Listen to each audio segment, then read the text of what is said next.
Lo más reciente dado a conocer, creo que es algo que está ahí, que se requieren todavía pues, un sinfín de explicaciones por cuanto a la procedencia de este material. Ojo en las funciones también de la COVAC, y aquí no es que yo esté excusando o justificando a Alejandro Encinas. La función de la COVAC, la Comisión para la Verdad y el Acceso a la Justicia, que se crea mediante decreto presidencial. La COVAC lo que hace es coordinar esfuerzos.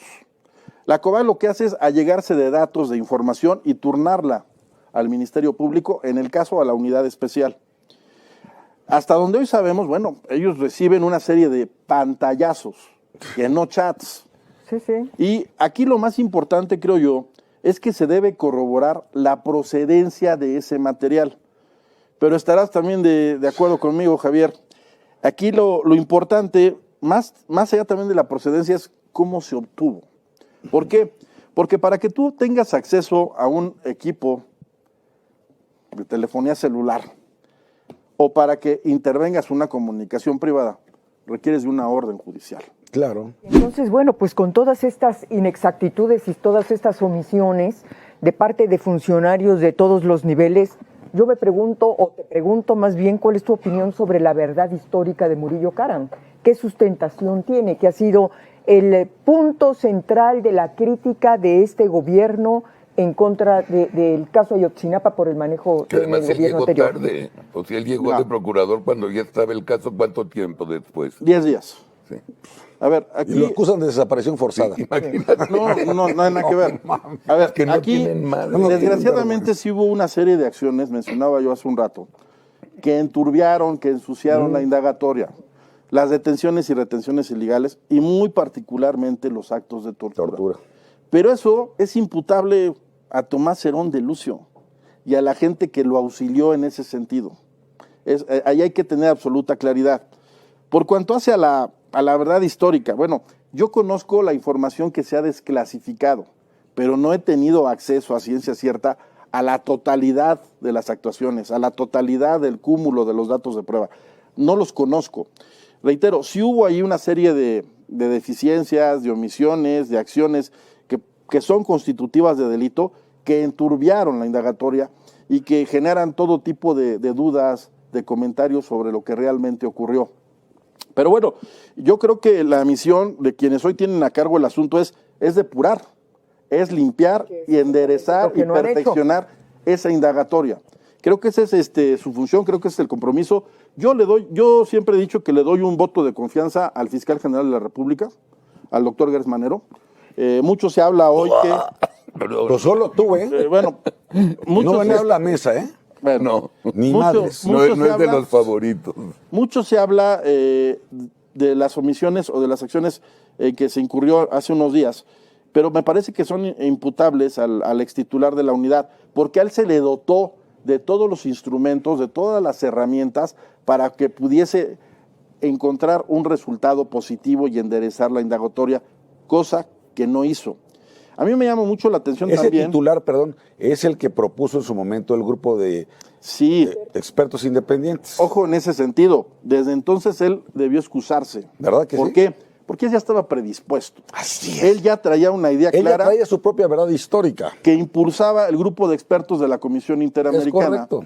En el sentido de que se trató de un crimen de Estado. De Estado. De lo que algunos de ellos dan en llamar la macrocriminalidad, en donde involucran a autoridades de los distintos órdenes de gobierno. Mira, para mí hay un documento que es muy valioso y que siempre que puedo también lo pongo sobre la mesa. Es la recomendación que emitió la anterior administración de la Comisión Nacional de los Derechos Humanos a cargo de Luis Raúl González Pérez, sí, cuando existía, totalmente de acuerdo. Y muy específicamente del maestro José Trinidad Larrieta Carrasco, él fue quien estuvo al frente de estos trabajos. Ese es un documento valiosísimo, es un documento que da lugar a una serie de denuncias y de quejas en contra de servidores públicos de los distintos órdenes de gobierno, pero lo que ahí se señala o a lo que ahí se alude es a una serie de omisiones, ¿sí?, por parte de autoridades de los distintos niveles que, teniendo conocimiento de lo que ocurrió, no hicieron nada para que cesaran esos hechos. Y algo que también pregunto, y se lo pregunto a cualquier persona, es ¿qué otra autoridad, además de la Fiscalía del Estado, actuó aquella noche? Ninguna. No, pues no. Ninguna. Entonces, pues si hubiese existido colusión, si hubiese existido contubernio, si se les hubieran dado facilidades, pues lo más fácil es que Iñaki Blanco dijera, déjenlos hacer, déjenlos pasar. Pues sí. No fue así, reitero, los investigábamos, los detuvimos y los consignamos. Oye, Iñaki, tú dices hace un momento, bueno, nosotros pedimos ayuda al ejército, el ejército no nos abrió las puertas, pero bueno, hay en este momento 4 militares vinculados a proceso, ¿no? Los abogados dicen que el informe de Encinas no tiene sustentación, pero en tu opinión, ¿qué papel jugó en ese momento los militares? ¿Son responsables, como Buena lo ha pregunta. señalado Encinas? Yo creo que para el caso del ejército, yo hablo de mi tramo de responsabilidad. Lo que hay... Estamos hablando del encargado del batallón ahí de Lo Iguala, que hubo por fue ejemplo. omisión. No, mira, yo también, siempre que puedo, y sé que algunas autoridades actuales del ejército se molestan, menciono que nos negaron el apoyo para concentrar a los municipales en instalaciones del batallón. Pero también nos niegan el apoyo cuando nos quieren arrebatar a los integrantes de los Guerreros Unidos que ya teníamos identificados como autores materiales del hecho. Porque yo les solicito, no al comandante de la región, de la zona, al comandante de la región, de la 9ª región. Yo les solicito el apoyo para que nos brinden seguridad perimetral y nos ayuden en el traslado. No nos brindaron la seguridad perimetral. Se incorporó un grupo de militares ya cuando nos encontrábamos nosotros en la carretera federal con rumbo hacia Chilpancingo. Y 3, unos días después de que ocurrieron los hechos, no recuerdo la fecha con precisión, derivado que desde entonces se decía que había estudiantes en instalaciones militares, nosotros acudimos a las instalaciones del 27 Batallón. Eso obra en actuaciones. El entonces encargado, el entonces coronel, hoy general, Rodríguez Pérez, que es uno de los detenidos, nos permitió el acceso a ciertas zonas y a otras no lo negó, pretextando que era una cuestión de seguridad nacional. Y nos pidió que le dirigiéramos un requerimiento por escrito al entonces comandante de la región o al secretario de la Defensa, cosa que hicimos sin recibir respuesta. Pero aquí también quiero hacer una precisión. Si nosotros hubiésemos encontrado elementos para responsabilizar a autoridades federales implicadas de algún modo en los hechos, en el caso del ejército, éramos incompetentes, ¿eh? En ese momento nosotros debimos de haber turnado el expediente a la Procuraduría General de la República al tratarse del involucramiento de servidores públicos federales. Pero no lo tuvimos. Repito, para mí lo que está acreditado y es lo que guarda cierta correspondencia con la recomendación de la CNDH de la anterior administración son acciones de carácter omisivo. Lo más reciente dado a conocer, creo que es algo que está ahí, que se requieren todavía un sinfín de explicaciones por cuanto a la procedencia de este material. Ojo en las funciones también de la COVAC, y aquí no es que yo esté excusando o justificando a Alejandro Encinas. La función de ¿Qué es la la COVAC, COVAC? la Comisión para la Verdad y el Acceso a la Justicia, que se crea mediante decreto presidencial. La COVAC lo que hace es coordinar esfuerzos. La COVAC lo que hace es allegarse de datos, de información y turnarla al Ministerio Público, en el caso a la unidad especial. Hasta donde hoy sabemos, bueno, ellos reciben una serie de pantallazos, que no chats. Sí, sí. Y aquí lo más importante, creo yo, es que se debe corroborar la procedencia de ese material. Pero estarás también de acuerdo conmigo, Javier. Aquí lo importante, más allá también de la procedencia, es cómo se obtuvo. ¿Por qué? Porque para que tú tengas acceso a un equipo de telefonía celular o para que intervengas una comunicación privada, requieres de una orden judicial. Claro. ¿Sí? Entonces, Si no violas el 16 Constitución. perfecto. Entonces, si eso no ocurrió, si esos pantallazos, si esos chats, como le quieras llamar, no los obtuvo la autoridad que está legal y constitucionalmente legitimada para ello, si no se recabó una autorización judicial, esas pruebas están afectadas de Sí. Son nulas de origen y no son útiles para efectos procedimentales. Que lo dijo una de las expertas, Ángela Buitrago, dijo, aquí se tiene que aclarar cómo se obtuvieron esas Dice una parte de las mismas y otras no. Yo ahí lo que advierto es que dicen o cuestionan el contenido y características. Hablan de los metadatos, hablan de las flechitas, palomitas, hablan de los formatos, hablan de la escritura y algo bien importante, hay que contrastar la forma en cómo se comunican esos personajes con los chats de Chicago, porque parece ser que tampoco hay correspondencia, por cuanto hace a la terminología, al lenguaje que ellos manejan. Pero, reitero, lo que no dijo el GIEI, porque no lo dijo, busquémosle por donde quieran, es que esas pruebas están afectadas de nulidad en razón de que no fueron recabadas o obtenidas mediante una orden judicial y por la autoridad a la que le corresponde, que es el Ministerio Público. Dos preguntas. A ver. Apúrenle porque tenemos que ir al INE. Sí. Tenemos que ver a Vero. Sí. Pero nada más voy a hacer dos preguntas como abogado. ¿Qué carajos tiene que estar haciendo el subsecretario de Gobernación? ¿No? Yo la iba a hacer. Con esas indagatorias. Por más decreto presidencial, ya sabemos que el presidente dice que no me vengan con el cuento de que la ley es la ley, ¿sí? Prácticamente supliendo las atribuciones de la Fiscalía General de la República. Segundo, ayer el presidente lo defendía o antier a Alejandro Encinas diciendo, es un hombre honesto, incapaz de inventar pruebas. No se le está diciendo que él las haya inventado, pero es un perfecto irresponsable desde el momento en que no verifica la autenticidad, por un lado, de esos pantallazos. Grave, y segundo, que no se obtuvieron, como tú bien dices, a partir del artículo 16 constitucional, que dice las comunicaciones privadas son inviolables y solo mediante una autorización judicial, se pueden obtener esas para efectos de prueba.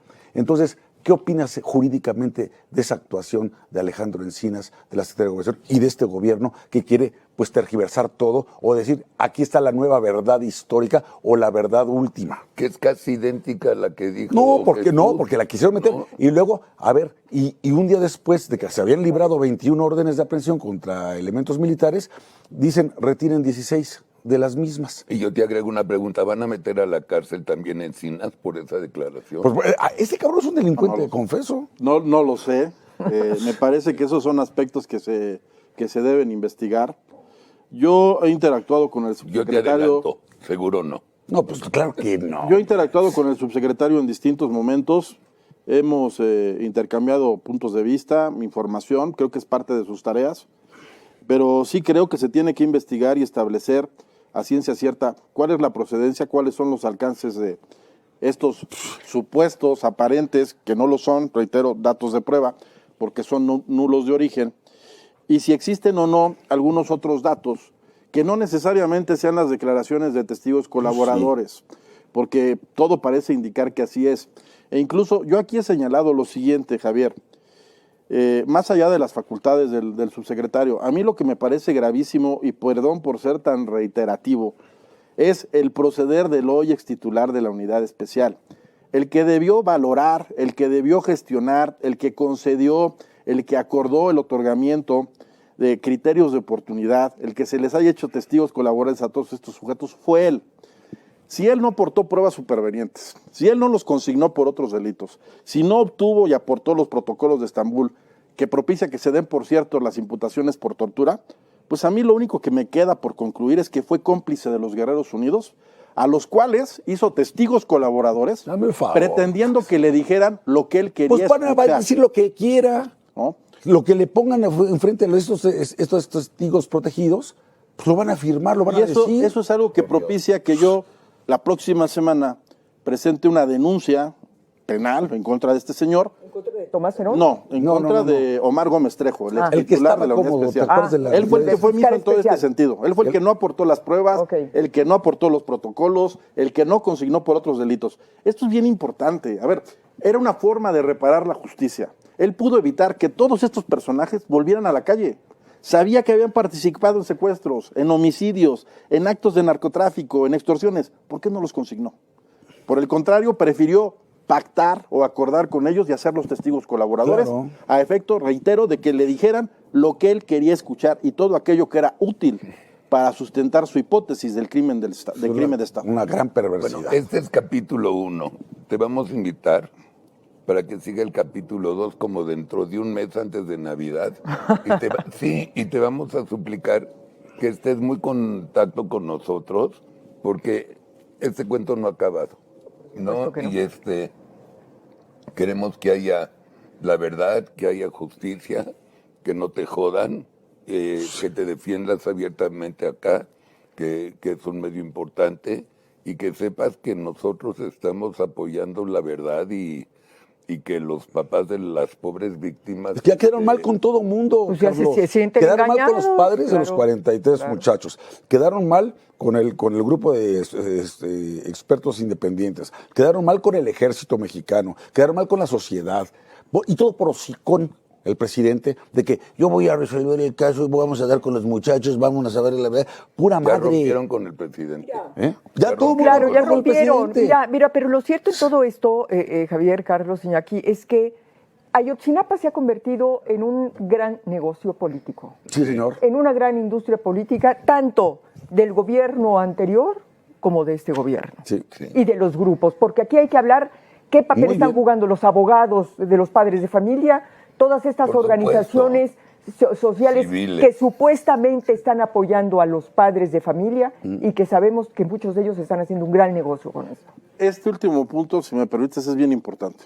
¿Qué hay detrás de esos grupos? Sí. ¿Qué hay detrás de esos abogados?